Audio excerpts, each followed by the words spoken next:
دوستان بینیشتما رسیدم آرامی جیانم کردستان بینیشتما رسیدم آرامی جیانم زۆر سپاس زۆر سپاس هەولێرە جوان کردی هیواداری هونەرمەندانی دیکەشمان زیاتر جوانی بکەن خەڵکی مە پێویستی بە ئارامیە پێویستی بە هونەرە پێویستی بە جێگرتنە لە گۆرانی پێویستی بە مۆسیقایە وتەناوی دەستم خۆش بیتن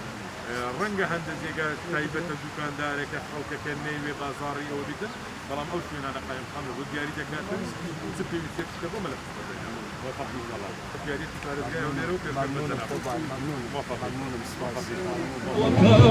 تاکو بزانێ چەندە